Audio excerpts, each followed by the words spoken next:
Ma mère m'a tendu un dossier et a dit, j'ai utilisé ton fonds d'urgence de 33 000 € pour sauver la maison de ta sœur. Je suis sûr que tu comprends. J'ai juste souri. Bien sûr. Puis j'ai signalé l'opération comme une fraude. 1 heure plus tard, la banque a appelé, et des phares ont éclairé l'allée. Salut, le forum, prenez une chaise. C'est un sacré bazar. Ma mère a vidé mon fonds d'urgence pour couvrir le prêt immobilier de ma sœur. J'ai appelé la banque, j'ai fait annuler l'opération et j'ai engagé une procédure civile contre elle. Voici ce qui s'est passé. Je m'appelle Adrien, 34 ans, un homme, et je suis la tirelire personnelle de ma famille depuis des années. Ça a commencé modestement quand je venais de sortir de l'université. Maman avait besoin de 250 € pour le paiement de sa voiture. Elle m'a remboursé en 2 mois, a dit qu'elle appréciait vraiment, ce qui m'a donné le sentiment d'être un bon fils. Après ça, les demandes sont devenues plus importantes et les remboursements plus lents, jusqu'à ce qu'ils cessent complètement. Le loyer de ma sœur Chloé quand elle s'est fait virer de son travail au salon de coiffure, ce qu'elle prétendait être injuste parce que sa responsable l'avait dans le nez. Les factures médicales de papa quand l'assurance a mystérieusement couvert moins que prévu. Les dettes de carte de crédit de maman parce qu'elle méritait de belles choses, après tout ce qu'elle avait fait pour nous. Chaque fois, j'ai dit oui. Chaque fois, ils ont promis de me rembourser. J'attends toujours environ 39 000 € de reconnaissance de dettes qui se sont volatilisées. Chloé a 2 ans de moins que moi. En grandissant, elle était la princesse et j'étais la bête de somme. Elle a eu des leçons de danse et des inscriptions à des concours de beauté, j'ai eu une tournée de livraison de journaux pour aider à payer les dépenses familiales. Elle sortait avec les garçons populaires et allait à des fêtes, j'étudiais et travaillais à temps partiel dans une librairie.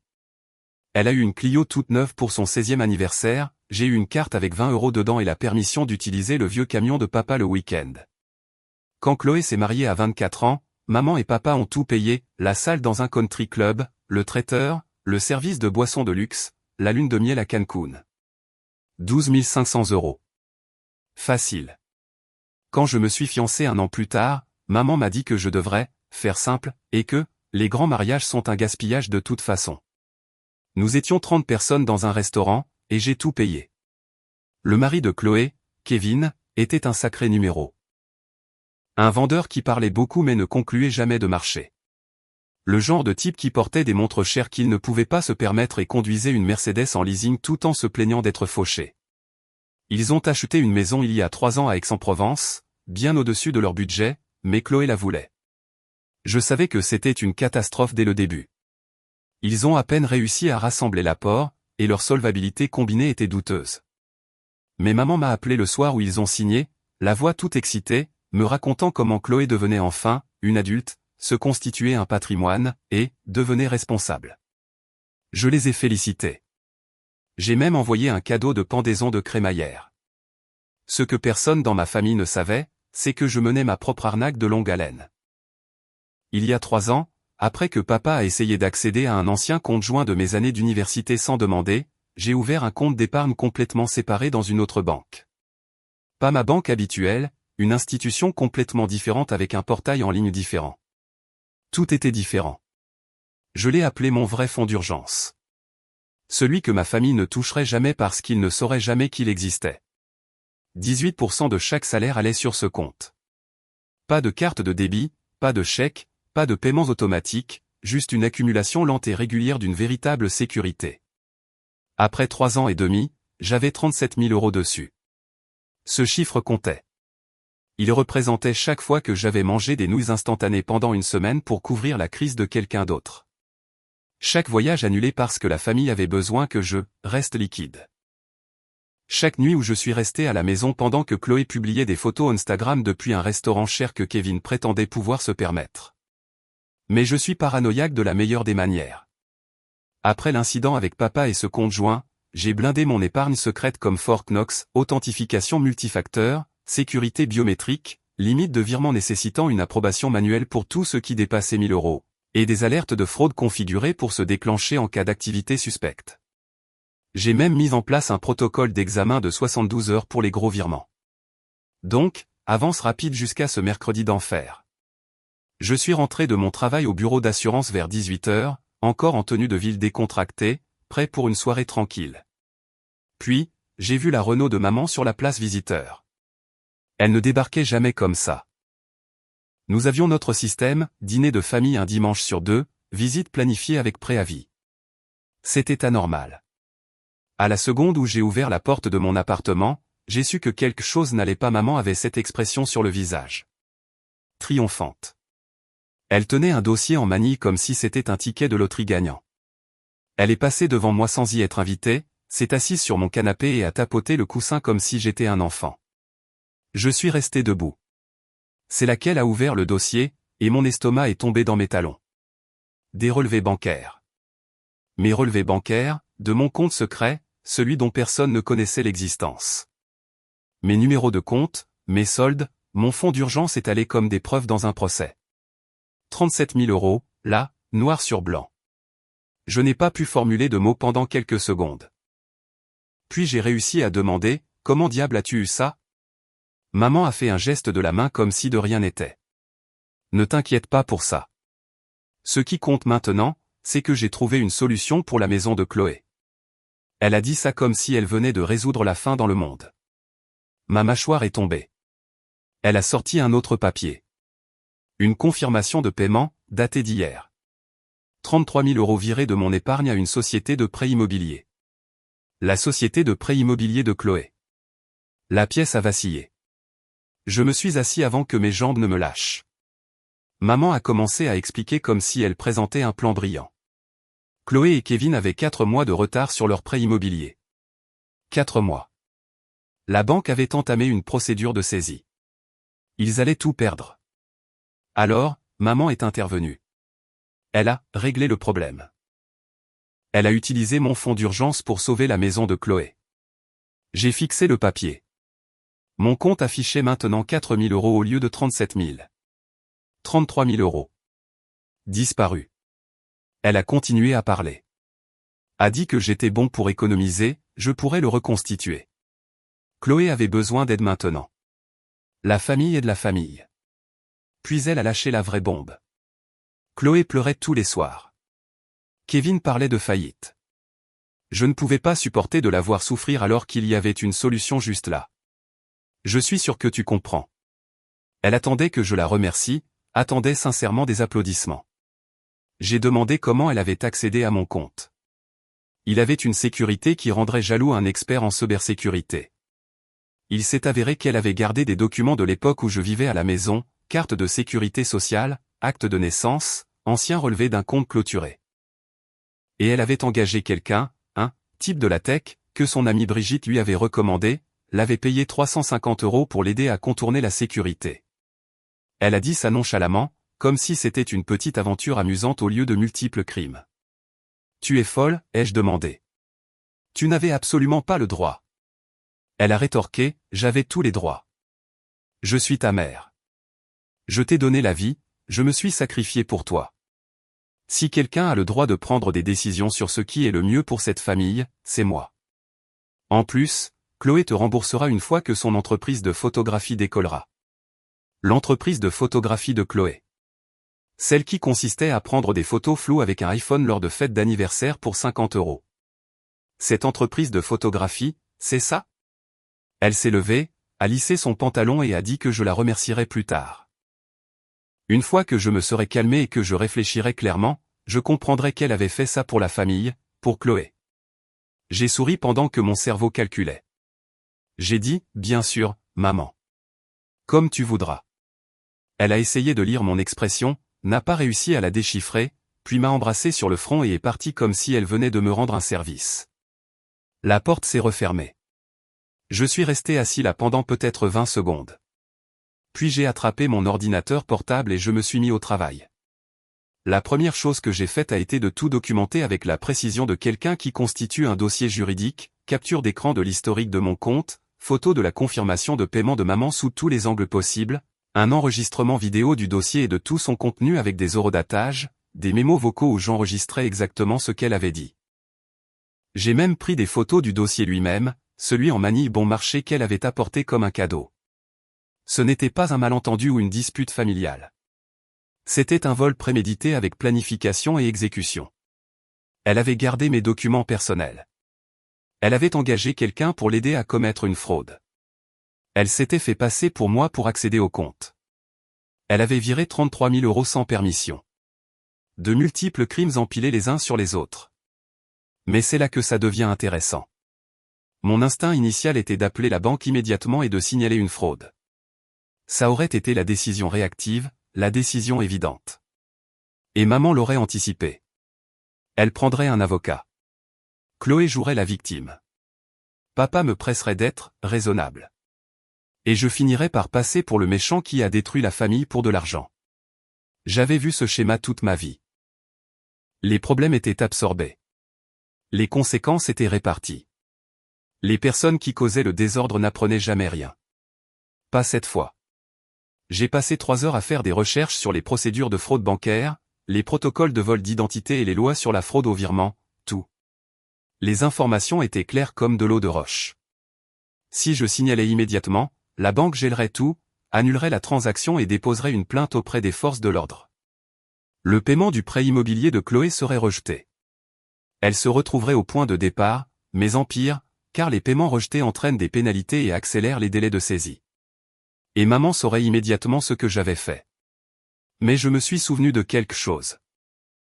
Ce protocole de sécurité paranoïaque que j'avais mis en place il y a 3 ans, celui qui créait une période d'examen de 72 heures pour les virements suspects.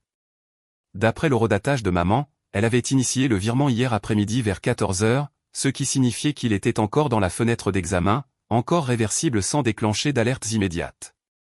Parfait. J'ai appelé la ligne d'assistance anti-fraude de la banque. Quand la représentante a répondu, j'ai expliqué calmement que je devais signaler un accès non autorisé à mon compte. Le ton de la représentante a changé instantanément. Elle m'a demandé ce que je voulais qu'il fasse. Je lui ai dit que je voulais que le virement soit annulé et que le compte soit complètement verrouillé. Personne n'y accède sauf moi, en personne, avec une pièce d'identité avec photo et une phrase secrète que je créerai sur le champ au téléphone.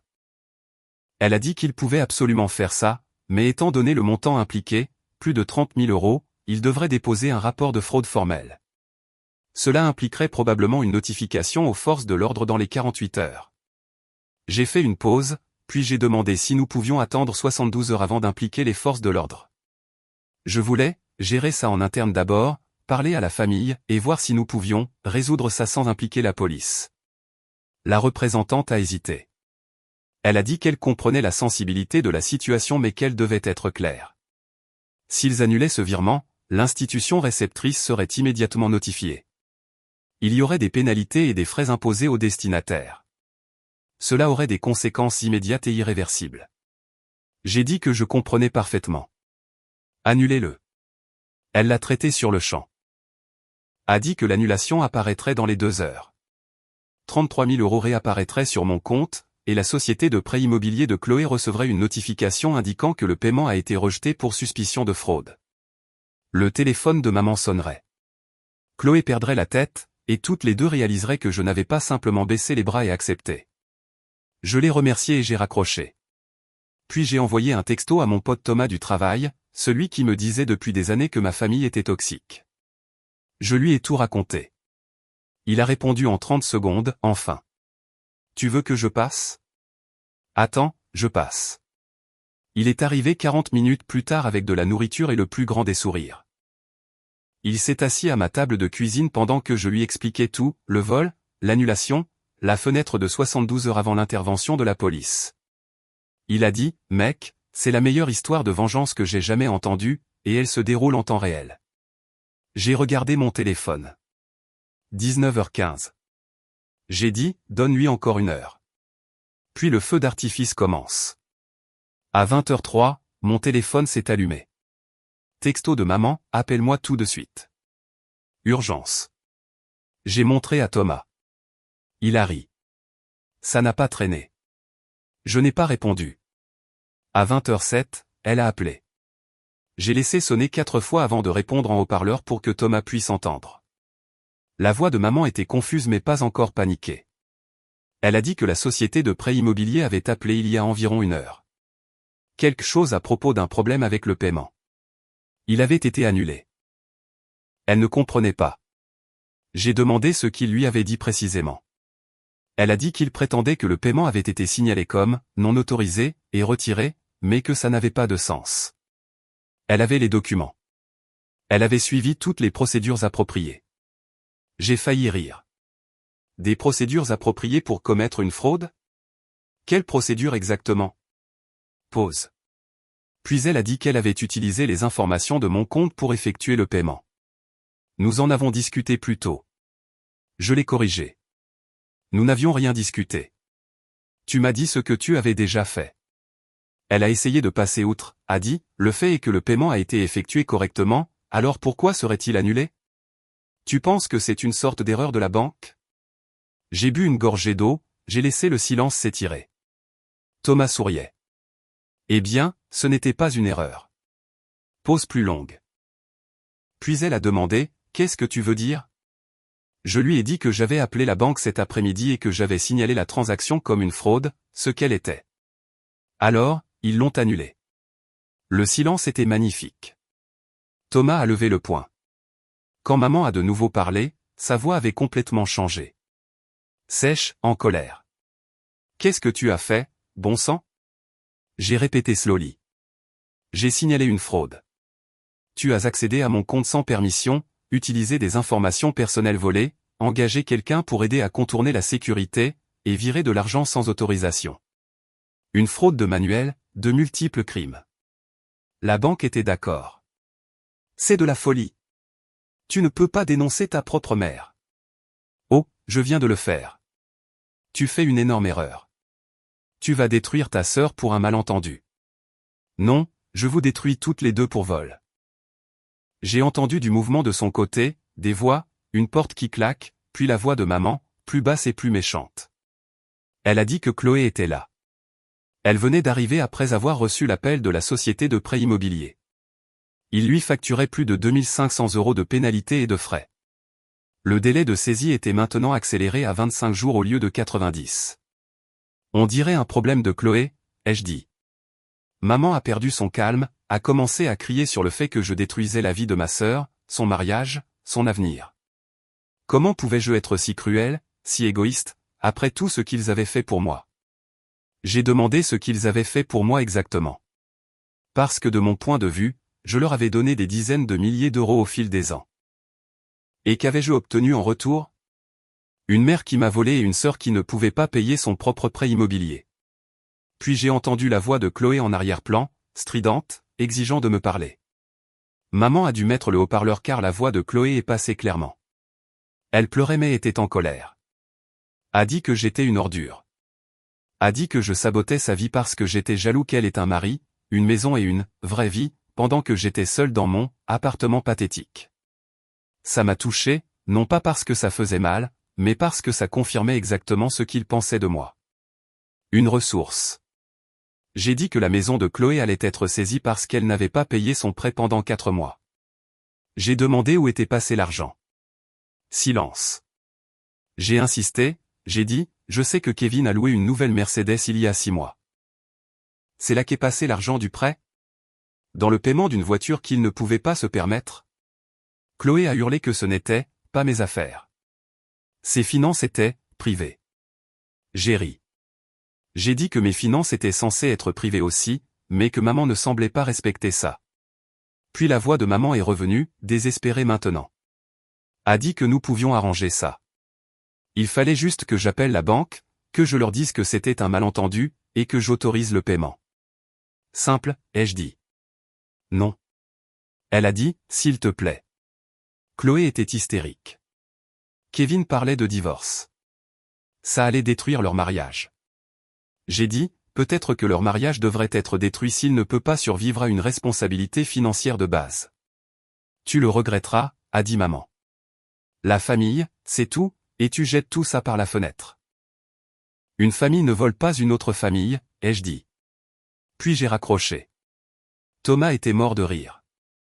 Eh bien, c'était sauvage. Mon téléphone s'est immédiatement mis à vibrer à nouveau. Chloé appelait. J'ai refusé. Elle a rappelé. J'ai refusé. Puis sont venus les textos. Chloé, tu vas vraiment faire ça? Maman pleure à cause de toi. J'espère que tu es content de détruire ta famille. Kevin dit qu'on devrait te poursuivre en justice. Très bien, fais comme ça. On n'a pas besoin de toi. J'ai montré à Thomas. Il a dit, ils perdent le contrôle. C'est magnifique. Puis papa a appelé. J'ai répondu en haut-parleur. La voix de papa était prudente, mesurée. Le pacificateur venu arranger les choses. Il a dit qu'on devait parler de cette situation, qu'il y avait peut-être un malentendu, que la famille devait travailler ensemble. J'ai dit qu'il n'y avait pas de malentendu. Maman avait commis une fraude. Je l'avais signalé. Assez simple. Papa a dit que je n'avais pas techniquement tort, mais que j'étais vindicatif, que la punition ne correspondait pas au crime. J'ai dit que la punition était exactement appropriée. Maman avait volé 33 000 euros. La banque avait annulé l'opération. Chloé subissait les conséquences de ne pas payer ses factures. Tout était parfaitement proportionné. Il est resté silencieux un moment. Puis il a dit, maman essayait juste d'aider Chloé. C'est ce que font les mères. Les mères ne commettent pas de crime, ai-je dit. Et si la seule façon d'aider Chloé était de me voler, alors peut-être que Chloé ne devrait pas être aidée. Puis j'ai raccroché sur lui aussi. Thomas a levé son verre. À la santé des limites. Nous avons trinqué. Mon téléphone a vibré. Texto d'un numéro que je ne reconnaissais pas, c'est Kevin. Si tu n'arranges pas ça, je m'assurerai que tout le monde sache quel genre de personne tu es vraiment. J'ai montré à Thomas. Il a dit, oh, ce type est un idiot. J'ai répondu, vas-y et dis à tout le monde que j'ai signalé une fraude. J'attends. Tu es un lâche. Tu as 4 mois de retard sur ton prêt immobilier et tu conduis une Mercedes en leasing. Nous ne sommes pas pareils. Il n'a pas répondu après ça. Thomas est resté jusqu'à minuit. Nous avons commandé plus de nourriture, regardé les textos affluer, et ri de chaque message de plus en plus désespéré.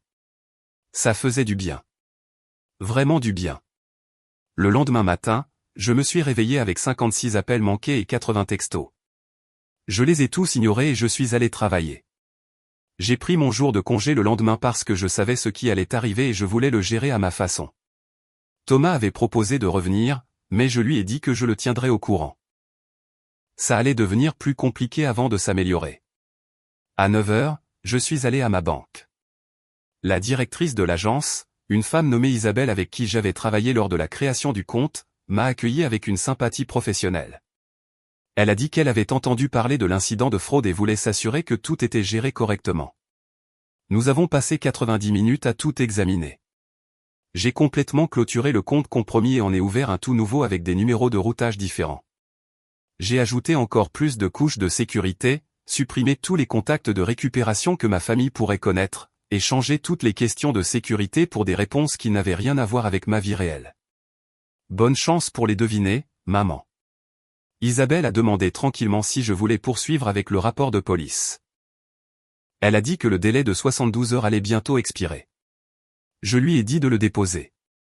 Plus de retard. S'il voulait impliquer les forces de l'ordre, qu'il le fasse. Elle a hoché la tête. Sur le chemin du retour, j'ai reçu un appel d'un autre numéro inconnu. J'ai répondu. Une voix de femme, professionnelle. Est-ce que je parle à Adrien? J'ai dit oui. C'est Hélène du Crédit Immobilier de Provence. J'appelle concernant le compte de Chloé. Nos dossiers vous indiquent comme contact autorisé. Je l'ai interrompu. J'ai dit que ces dossiers étaient erronés. Je n'étais pas un contact autorisé. Elle avait de vieilles informations. Elle a dit qu'elle appelait pour discuter des options de paiement suite au paiement rejeté d'hier. J'ai dit que je ne discutais de rien. Le prêt de Chloé était le problème de Chloé. Elle a insisté, a dit qu'elle comprenait que c'était une affaire de famille sensible, mais se demandait s'il pourrait y avoir un arrangement privé pour éviter la saisie. La société était disposée à travailler avec tout membre de la famille qui pourrait aider. Et voilà, la société de prêt immobilier qui cherchait de l'argent auprès de quiconque était lié à Chloé. J'ai dit qu'il n'y avait pas d'arrangement. Chloé devait gérer ça elle-même. Puis j'ai ajouté que ma famille m'avait volé 33 000 euros pour effectuer ce paiement. La banque l'avait annulé pour fraude, c'est pourquoi elle appelait. Donc, non, je ne ferai aucun arrangement privé. Elle a fait une pause, puis a dit, je comprends. Je suis désolé d'entendre ça. J'ai raccroché et bloqué le numéro. Quand je suis rentré chez moi, il y avait une voiture sur la place visiteur que je ne reconnaissais pas, une Honda Accord argentée. Je me suis garé et j'ai marché vers mon appartement. La portière de la voiture s'est ouverte. Chloé est sortie. Elle avait une sale tête.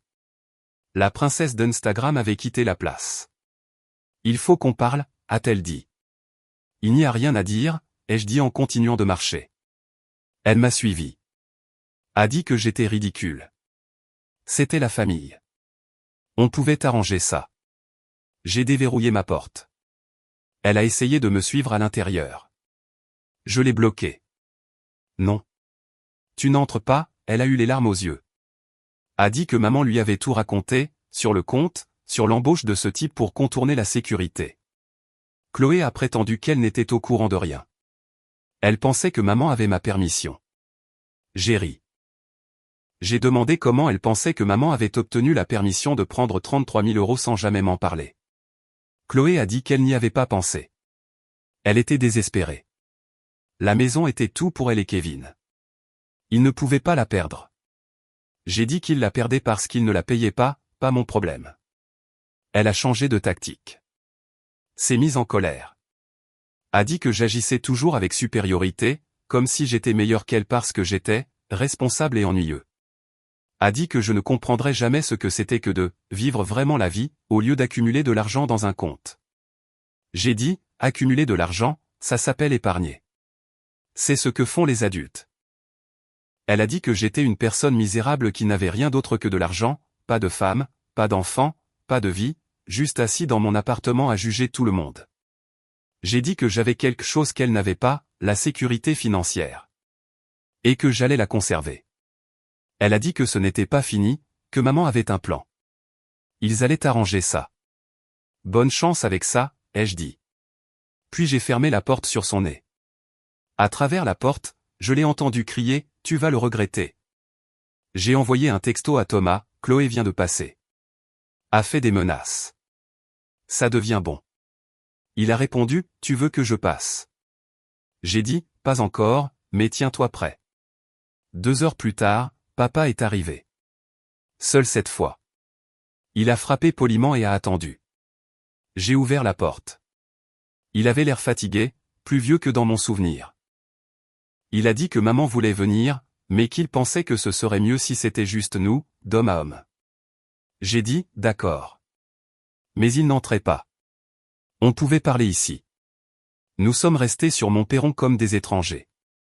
Papa a dit que la police avait contacté maman ce matin-là au sujet du rapport de fraude. Il voulait l'interroger. Elle était terrifiée. J'ai dit qu'elle devrait l'être. Elle avait commis une fraude. Papa a dit que j'avais, techniquement raison, mais pratiquement tort.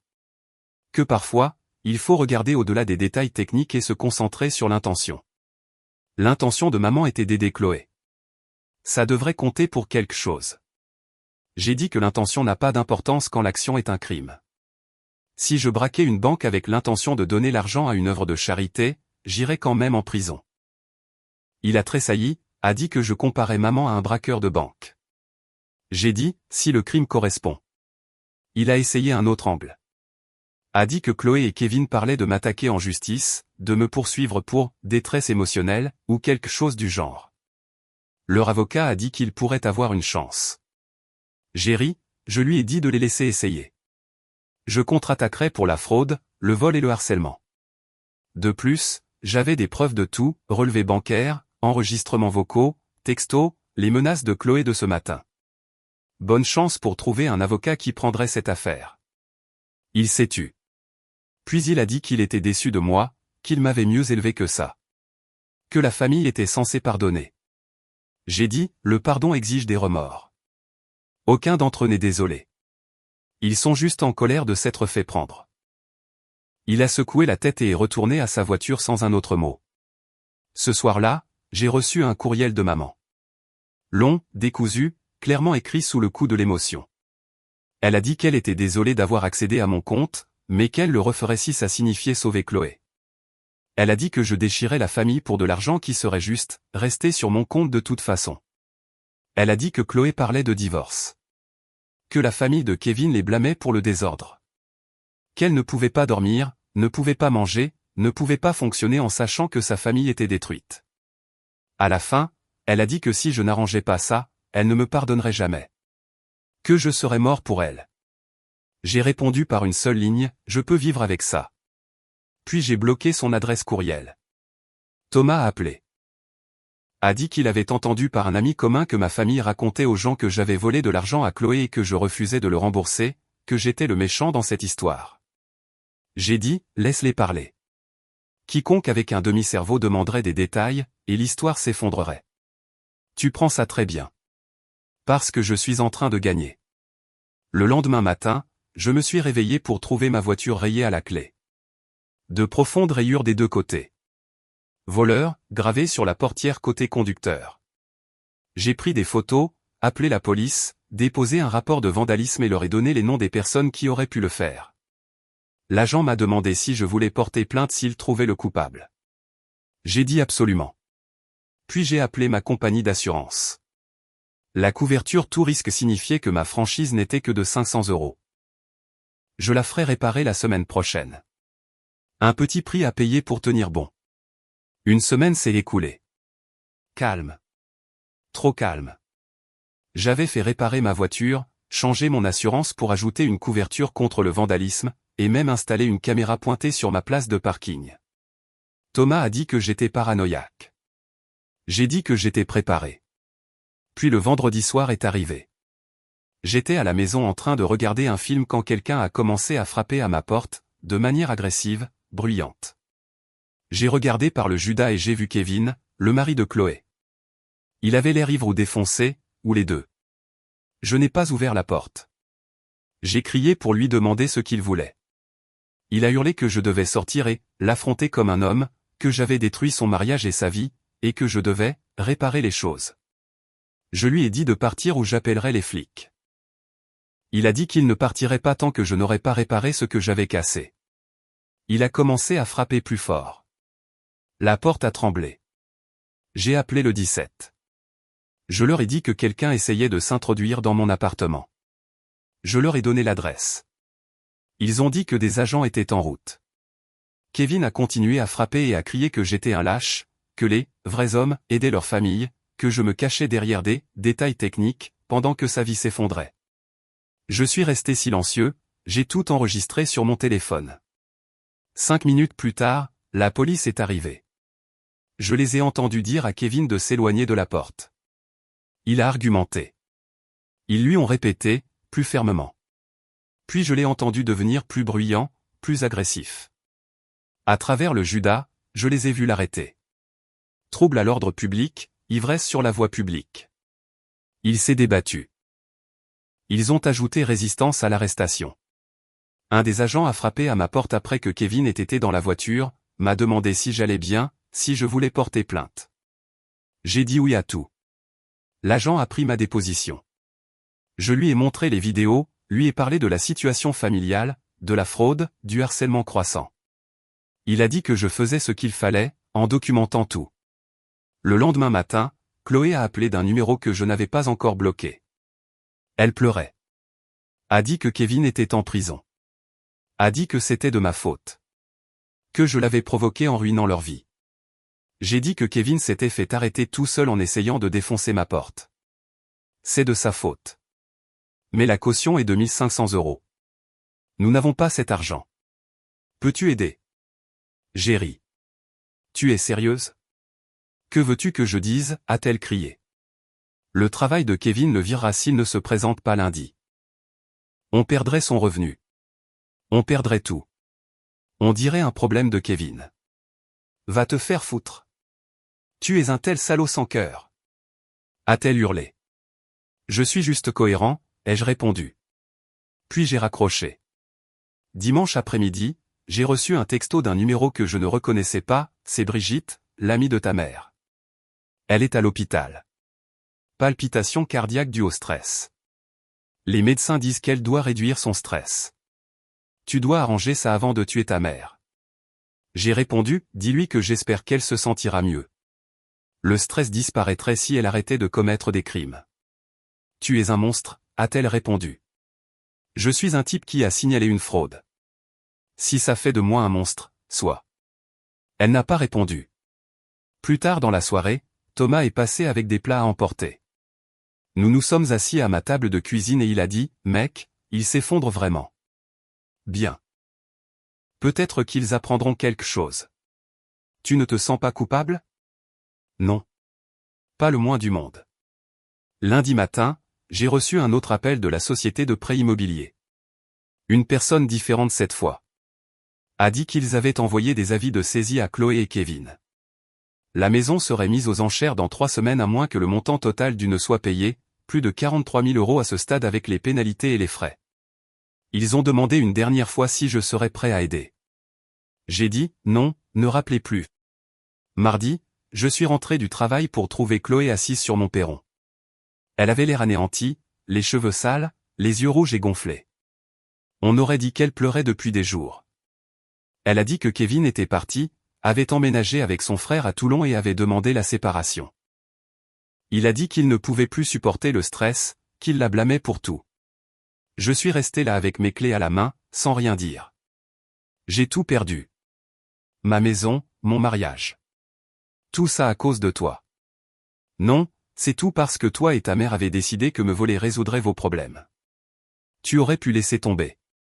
Juste accepter l'aide. Juste être un bon frère. J'ai dit, les bonnes familles ne commettent pas de fraude, et les bonnes personnes ne se présentent pas à l'appartement de quelqu'un pour exiger de l'argent auquel elles n'ont pas droit. Je n'ai nulle part où aller maintenant, a-t-elle sangloté. La maison de maman et papa est trop petite. Je n'ai pas d'argent pour un loyer. Tu aurais dû y penser avant. Elle s'est levée. J'espère que tu es content. J'espère que cet argent en valait la peine parce que tu n'as plus de famille. J'ai dit, je n'en ai jamais vraiment eu. Et oui, je suis content. Elle est allée à sa voiture et est partie. Je suis rentré, j'ai préparé le dîner et j'ai dormi mieux que je ne l'avais fait depuis des années. 3 mois ont passé. Des mois calmes, des mois paisibles. J'avais bloqué les numéros de tous les membres de ma famille, changé mon adresse courriel, et mis à jour mon adresse professionnelle pour une boîte postale au lieu de mon appartement. Blackout total d'informations. J'ai appris par Thomas, qu'il a appris par des amis communs, que la maison de Chloé avait été saisie. Elle avait emménagé dans un appartement bon marché dans un quartier difficile de Marseille. Kevin avait officiellement demandé le divorce. Maman et papa l'aidaient avec le loyer, mais c'était serré. Toute la famille était en crise financière parce qu'ils avaient épuisé leurs économies en essayant de maintenir Chloé à flot. Parfait. Moi? J'ai eu une promotion au travail. J'avais aussi commencé à regarder des maisons. De vraies maisons, pas des appartements, pas des locations. Une propriété que je posséderais. Avec mes 37 000 € toujours intacts, plus les économies supplémentaires que j'avais accumulées, j'avais assez pour un apport solide. J'ai acheté une maison de ville de 3 chambres au Toulonnais début décembre. Acte de propriété à mon nom, des mensualités de prêt que je pouvais facilement me permettre. Petit jardin, garage pour 2 voitures, des trucs de vrais adultes. Je n'en ai parlé à personne dans ma famille. Je n'ai rien posté sur les réseaux sociaux. J'ai juste emménagé un samedi avec Thomas et 2 autres amis du travail. Nous avons commandé de la nourriture et célébré comme il se doit. Cette nuit-là, assis dans mon nouveau salon, j'ai ressenti quelque chose que je n'avais jamais vraiment connu auparavant, une paix complète. Pas d'anxiété à propos du prochain appel téléphonique mendiant de l'argent. Pas de crainte de la prochaine crise familiale. Juste une paix tranquille et confortable. 2 semaines après avoir emménagé, ma sonnette a retenti un samedi après-midi. Je n'attendais personne. J'ai regardé par ma nouvelle sonnette vidéo que j'avais installée. C'était maman et papa. Tous les deux. Ils avaient l'air plus vieux, usés. Maman avait perdu du poids. Les cheveux de papa étaient devenus plus gris. J'ai failli ne pas ouvrir la porte, mais la curiosité l'a emporté. J'ai ouvert, mais je suis resté dans l'embrasure de la porte, bloquant l'entrée. Comment m'avez-vous trouvé? Papa a dit qu'ils avaient engagé quelqu'un pour me localiser. Ça leur a coûté 300 €. Vous n'apprenez donc jamais rien, ai-je dit calmement. Et puis, ça semble être un gaspillage d'argent que vous n'avez pas, les yeux de maman étaient rouges. Elle avait pleuré. Elle a dit qu'il devait parler. S'il te plaît, juste 5 minutes. J'ai dit, non, nous pouvons parler ici même sur mon Porsche. Puis j'ai fermé la porte derrière moi pour qu'ils ne puissent pas voir à l'intérieur. Papa a dit qu'ils avaient fait des erreurs. De grosses erreurs. Ils étaient désolés. J'ai attendu. Maman a dit que la fraude était mal. Elle le savait maintenant. Elle avait été désespérée d'aider Chloé et avait fait des choix terribles. Elle était désolée. Vraiment désolée. J'ai demandé si elle aurait été désolée si je ne l'avais pas signalé. Elle n'a pas répondu. Papa est intervenu. A dit que les 3 derniers mois avaient été durs. Chloé tenait à peine le coup, travaillant 2 emplois pour payer son loyer. Kevin était parti, le divorce serait finalisé le mois prochain. Il l'aidait financièrement, mais ça les épuisait.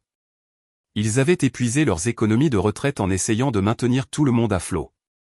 Nous avons des problèmes, Adrien, a dit maman. De vrais problèmes. Ça a l'air dur. Nous avons besoin d'aide, a dit papa. Juste temporairement. Juste le temps qu'on se remette sur pied. On te remboursera avec des intérêts. Tout ce que tu voudras. Et voilà. La vraie raison de leur visite, demander de l'argent à nouveau. Non, ai-je dit. Maman s'est mise à pleurer plus fort. A dit qu'ils pourraient perdre leur maison.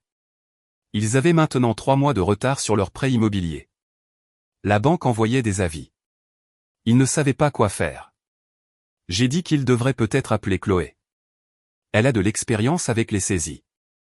Papa a dit que Chloé parlait d'automutilation, qu'elle était dans une période très sombre. Si quelque chose lui arrivait, pourrais-tu vivre avec ça? J'ai dit que Chloé était une adulte responsable de sa propre santé mentale. Si elle avait vraiment des difficultés, elle devrait voir un thérapeute, pas taper son frère pour de l'argent. Maman s'est un peu effondrée. Papa l'a rattrapée. Elle sanglotait maintenant, en pleine crise. A dit qu'elle avait échoué en tant que mère, en tant que personne. Ne pouvait pas croire que son fils regarderait sa famille souffrir sans rien faire. J'ai dit que je ne faisais pas rien. Je vis ma vie. Ma vie que j'ai payée avec mon argent que j'ai gagné. Vous êtes les bienvenus pour faire de même. Le visage de papa s'est durci. C'est donc tout. Oui. C'est tout. Tu as changé. Tu n'es pas le fils que nous avons élevé. Tu as raison. Le fils que vous avez élevé était un paillasson. Je ne suis plus lui. Papa a attrapé le bras de maman, a dit, allons-y, ils sont retournés à leur voiture. Maman a regardé en arrière une fois. J'ai fait un signe de la main. Ils sont partis. Cela fait maintenant 4 mois que tout ça a commencé. J'écris ceci depuis mon bureau à domicile un mardi matin, en télétravail, promu 2 fois, sortant avec quelqu'un que j'ai rencontré dans un café. Elle ne sait rien du drame familial, sauf que nous ne sommes pas proches. Elle n'insiste pas, respecte les limites. C'est rafraîchissant. Certaines personnes diraient que j'aurais dû aider ma famille quoi qu'il arrive. Que l'argent ne vaut pas les relations. Ces personnes n'ont pas été des distributeurs automatiques humains toute leur vie. Je dors très bien, je me réveille dans ma maison, je vérifie mon compte en banque et je vois mes 37 000 € toujours là, qui augmentent à chaque salaire. J'ai absolument fait le bon choix.